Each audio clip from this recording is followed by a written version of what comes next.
வணக்கம். நான் VR tuition Revathi மீனால் பேசுகிறேன். எல்லாரும் எப்படி இருக்கீங்க? இன்னைக்கு நம்ம பார்க்க போகிற டாபிக் வந்து பார்த்தீங்கன்னா பேரண்டிங். அதுலேயும் எஸ்பெஷலி வந்து நியூ பேரண்ட்ஸ்க்கான அட்வைஸ்னே இதை நம்ம வச்சுக்கலாம்.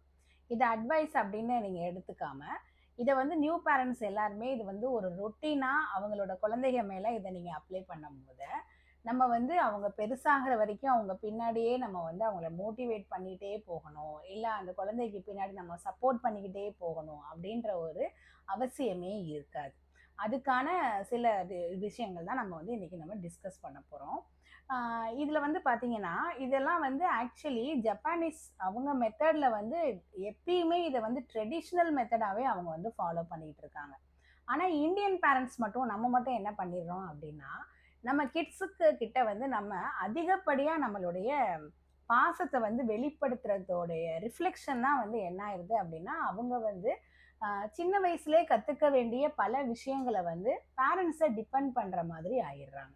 ஸோ இது வந்து நம்ம கிட்ஸை குறை சொல்லி ஒரு பிரயோஜனமுமே இல்லை. இப்போ இருக்கிற இந்த ஜென்ரேஷன் வந்து பார்த்தீங்கன்னா ரொம்ப ஃபாஸ்ட் ஜென்ரேஷன்.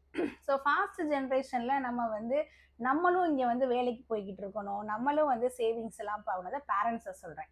அப்புறம் இப்போ காஸ்ட் ஆஃப் லிவிங் எல்லாமே அதிகமாகிடுச்சு. ஸோ அந்த காலத்தில் மாதிரி அவங்களுடைய அம்மா வந்து வீட்டில் இருந்து குழந்தைய ப்ராட்டப் பண்ணுற மாதிரிலாம் இப்போ வந்து இன்னும் ஃப்யூச்சரில் இப்போவே அந்த இதெல்லாம் வந்து ரொம்ப மலையேறி போயிடுச்சு. இன்னும் ஃப்யூச்சரில் இதெல்லாம் நம்ம எதிர்பார்க்கவே முடியாது. அப்போ நம்மளோட கிட்ஸை வந்து நம்ம இண்டிபெண்ட்டாக வளர்க்க வேண்டிய கட்டாயத்துக்கு நம்ம ஆளாகிறோம். அதனால நீங்கள் வந்து இப்போ ஒரு நியூ பேரண்ட்டாக இப்போ தான் வந்து உங்கள் குழந்தைக்கு வந்து 1 வயசு 2 வயசு தான் ஆகுது. அதாவது 2 வயசுன்னு இல்லை, ஒரு 5 வயசு வரைக்கும் உள்ள பேரண்ட்டுக்கு வந்து இந்த வீடியோ வந்து ரொம்பவுமே யூஸ்ஃபுல்லாக இருக்கும். ஆல்ரெடி இப்போ பெரிய குழந்தைங்க நம்ம வச்சுருக்கோம் அப்படின்னா அவங்களுக்கு இது யூஸ்ஃபுல்லா அப்படின்னு கேட்டிங்கன்னா, அது வந்து நம்ம வந்து சில விஷயங்களுக்கு நம்ம நம்ம குழந்தைய வந்து நம்மளையே அறியாமல் பழக்கப்படுத்திட்டோம். ஸோ இதில் உங்களால் இம்ப்ளிமெண்ட் பண்ண முடியுமான்னு பாருங்கள். ஆனால் வந்து நியூ பேரண்ட்ஸ்க்கு இது வந்து ரொம்ப ஹெல்ப்ஃபுல்லாக இருக்கும். நான் எதை பற்றி சொல்கிறேன் அப்படின்னா, சின்ன எக்ஸாம்பிள்லேருந்து இதை ஆரம்பிப்போம். இப்போ வந்து பார்த்தீங்கன்னா ஒரு 5 செகண்ட்ஸ் வந்து நம்ம நம்ம குழந்தைக்கு ஒரு ஹெல்ப் தேவைப்படுது. அந்த இடத்துல நம்ம ஒரு 5 செகண்ட்ஸ் மட்டும் அஸ் அ பேரண்ட்டாக நம்ம ரியாக்ட் பண்ணாமல் அமைதியாக இருந்தோம்னு வச்சுக்கோங்களேன், அதுவே அந்த குழந்தைக்கு வந்து என்ன செய்யணும்னு யோசிக்க கற்றுக் கொடுத்துரும். இதுக்கு எப்படி சொல்லலாம் அப்படின்னா, ஃபார் எக்ஸாம்பிள் இப்போ எல்லாரும் உட்காந்து நம்ம வீட்டில் எல்லாரும் உட்காந்து சாப்பிட்டுக்கிட்டு இருக்கோம்னு வச்சுக்கோங்களேன், குழந்தை வந்து தண்ணி வந்து ஸ்பில் பண்ணிடுது. அதாவது சாப்பிட்ற இடத்துல நீங்கள் குழந்தை கையில் ஒரு டம்ளரில் தண்ணி கொடுக்குறீங்க. அந்த தண்ணியை வந்து குழந்தை வந்து டம்ளரை விட்டு கீழே கொட்டிருச்சு, இல்லை தெரியாமல் கொட்டிருச்சு அப்படின்னா உடனே நம்ம என்ன பண்ணுறோம், அதுவும் நியூ பேரண்ட்ஸ்லாம் என்ன பண்ணுவாங்க, முக்கியமாக மதர்ஸ் என்ன பண்ணுவாங்க அப்படின்னா, வேகமாக ஓடி போய் அந்த குழந்தை வந்து அந்த தண்ணியில் காலை வச்சு விழுந்துருச்சுன்னா என்ன பண்ணுறது, இல்லை உட்காந்துருந்த இடத்துல அந்த தண்ணி அது கொட்டிருச்சு அப்படின்னா அந்த தண்ணி வந்து அது மேலே பற்றும். இப்போ என்ன பண்ணணும்னு சொல்லிட்டு என்ன பண்ணுவாங்க, வேகமாக ஓடி போய் ஒரு துணி எடுத்துகிட்டு வந்து அவங்களே க்ளீன் பண்ணிடுவாங்க. இதை செய்வாங்களா இல்லையா? நானுமே செஞ்சுருக்கேன். ஆனால் வந்து இப்போ இப்போ உள்ள நியூ பேரண்ட் வந்து பார்த்தீங்கன்னா செய்யாதீங்க அப்படின்றதான் நம்மளுடைய அட்வைஸு. ஏன் மேம் செய்யக்கூடாது அப்படின்னா, வேற ஒன்றும் இல்லை, உங்களுக்கே தெரியும் அந்த குழந்தை வந்து வீட்டில் சேஃப் என்விரான்மெண்ட்டில் தானே இருக்குது. ஒன்று. 2வது உங்கள் பார்வையில் தான் இருக்குது. இன்னும் தேர்ட் வந்து பார்த்தீங்கன்னா எல்லாரும் உட்காந்து சாப்பிட்டுக்கிட்டு இருக்க இடத்துல தண்ணியை ஸ்பில் பண்ணிடுச்சு, அவ்வளோதான், வேற ஒன்றும் கிடையாது. அப்போ நீங்கள் வந்து அந்த குழந்தைக்கு ஒரு 5 செகண்ட்ஸ் டைம் கொடுக்காம நீங்களே விறுவிறுன்னு ஓடி போய் துணியை எடுத்து அந்த தண்ணியை துடைக்கும் போது இந்த இடத்துல 2-3 விஷயங்களை குழந்தையோட பிரெயினில் வந்து நீங்கள் ஸ்டோர் பண்ணுறீங்க. என்னென்ன மாதிரி அப்படின்னா, நமக்கு ஒரு விஷயம் வந்து அதாவது நம்ம கையில இருந்து விழுந்துட்டப்ப நமக்கு அம்மா இருக்காங்க அதை திருப்பி எடுத்து கொடுக்கறதுக்கு ஒன்று. 2வது வந்து நீங்கள் இந்த இடத்துல என்ன செய்யணும்னு அனலைஸ் பண்ணுறதுக்குள்ளேயே உங்களுடைய பேரண்ட் வந்து உங்களுக்கு ஹெல்ப்புக்கு வந்துடுவாங்க. 2.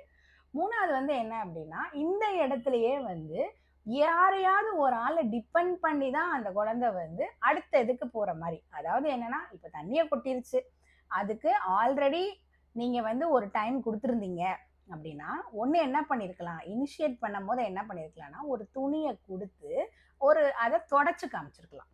ஒரு ஆக்டிவிட்டி மாதிரி, ஒரு ஜாலியாக செய்கிற மாதிரி. அப்போ தண்ணி கீழே கொட்டுனா துணியை எடுத்து அதை துடைக்கணுன்ற அளவுக்கு அந்த குழந்தைக்கு ஸ்டார்டிங்லேயே நீங்கள் சொல்லிட்டீங்க அப்படின்னா, இது வந்து இது எவ்வளோ பெரிய இம்பேக்டா அவங்க வந்து வளரும் போத கிரியேட் பண்ணும் அப்படின்றது வந்து பாத்தீங்கன்னா அதை அளவிடவே முடியாது. அது என்ன ஒரு டம்ளர்ல தண்ணி கொட்டினதுக்கு என்ன இவங்க இப்படி பேசுறாங்க அப்படின்னு நீங்க யோசிக்கவே வேணாம். வேற ஒண்ணும் இல்ல. இப்ப நீங்க வந்து வீட்ல அவங்க குழந்தைக வீட்ல இருக்கும் போதே, சின்ன வயசுல இருக்கும் போதே அவங்களுக்கு சில சில பொறுப்புகளை கொடுங்க. அதாவது நீங்க வந்து துணியை வந்து ஃபோல்டு பண்ணி எப்படி ஃபோல்டு பண்ணணும், இல்லை ஃபோல்டு பண்ண தெரியல, ரொம்ப சின்ன வயசுலேயே இதை நீங்கள் ப்ராக்டிஸ் பண்ணுறீங்க அப்படின்னா அவங்களோடைய துணியை இப்போ வந்து துணி துவைச்சு எல்லாம் ஒரு இடத்துல போட்டு வச்சுருப்பீங்களா, அந்த இடத்துல இருந்து அவங்களோட க்ளோத்ஸை மட்டும் அவங்கள ஐடென்டிஃபை பண்ணி தனியாக பிரிக்க சொல்லுங்கள். பிரித்து அவங்க ரேக்கில் மடிச்செல்லாம் வைக்க வேணாம். அவங்க துணி வந்து துவைச்ச துணியை இங்கே இருக்கும் அப்படின்னா அந்த துணியை எடுத்து அவங்க ரேக்கில் வைக்கணும். இல்ல இப்ப வந்து இது அழுக்கு துணியா இருக்குது அப்படின்னா அதை எடுத்து வாஷிங் மிஷின்ல போடணும். இந்த மாதிரி சின்ன சின்ன விஷயங்கள் நம்ம சொல்லி கொடுக்கும் போத அதை சொல்லி கொடுத்துட்டு அந்த வந்து அதை செய்ய மாட்டிக்கிறாங்க அப்படின்னு நீங்க கம்ப்ளைண்டே பண்ண வேண்டிய அவசியமே இல்லை. 1 or 2 டைம்ஸ் நீங்க திருப்பி திருப்பி அதை செய்யும் போது அவங்களுக்கே அந்த ரெஸ்பான்சிபிலிட்டி தெரியும். ஆனா நம்ம என்ன பண்றோம், குழந்தை வந்து 5 வயசு வரைக்கும் 7 வயசு இருக்கிற வரைக்கும் சின்ன குழந்தை, அதுக்கு என்ன தெரியும் அப்படின்னு நம்ம நினைச்சிட்டு நம்ம அவங்களுக்கு ஹேண்ட் ஹோல்டிங் எல்லாமே நம்மளே பண்ணி கொடுத்துட்டு சடனா 10 வயசு ஆகும் போது நீ தான் பண்ணணும் அப்படின்னு சொன்னா அந்த குழந்தையால பண்ண முடியுமா? 10 வயசை கூட விடுங்க. ஒரு சடனா நீங்க வந்து ஹாஸ்டல்ல சேர்க்குறீங்கன்னு வச்சுக்கோங்களேன். ஹாஸ்டல்ல படிப்புக்காக சேர்க்குறீங்க, ஹையர் ஸ்டடீஸ்க்காக சேர்க்குறீங்க, இல்லை ஃபாரின் கண்ட்ரீஸ்க்கு அனுப்புறீங்க, இல்லை ஒரு ஜாபுக்காக அனுப்புறீங்க அப்படின்னா ஒரு தடவையுமே அவங்க துணியை பேக் பண்ணக்கூட அவங்களுக்கு தெரியாது. அவங்க துணி எதுன்னு கூட அவங்களால ஐடென்டிஃபை பண்ண முடியாது. அப்ப சின்ன வயசுல நீங்க பண்ற இந்த சில சில சேஞ்சஸ், அப்ப இந்த சேஞ்சஸ் எங்க ஆரம்பிக்கணும் அப்படின்னா பேரண்ட்ஸ் கிட்ட இருந்து மட்டும்தான் இதை ஆரம்பிக்க முடியும். அவங்களுக்கு ஒரு அவசரம், ஒரு அவசியம்ன்ற நேரம் வரும்போது அவங்களே அதை செய்யட்டும்னு ஒரு 5 செகண்ட்ஸ் மட்டும் நீங்க அவங்களுக்கு டைம் கொடுத்தீங்கனாலே போதும், அவங்க வேலையை அவங்க செஞ்சிருவாங்க. ஸோ இதெல்லாம் நியூ பேரண்ட்ஸ் எல்லாம் அப்ளை பண்ணுங்க உங்க பிள்ளைகள் மேல. அதுதான் வந்து அவங்க ஜென்ரேஷனுக்கு, இப்போ உள்ள இந்த ஃபாஸ்ட் ஜென்ரேஷனுக்கு நம்ம அவங்களுக்கு சொல்லி கொடுக்குற ஒரு முக்கியமான பாடம். நாளைக்கு ஒரு நல்ல வீடியோல சந்திக்கலாம். தேங்க்யூ.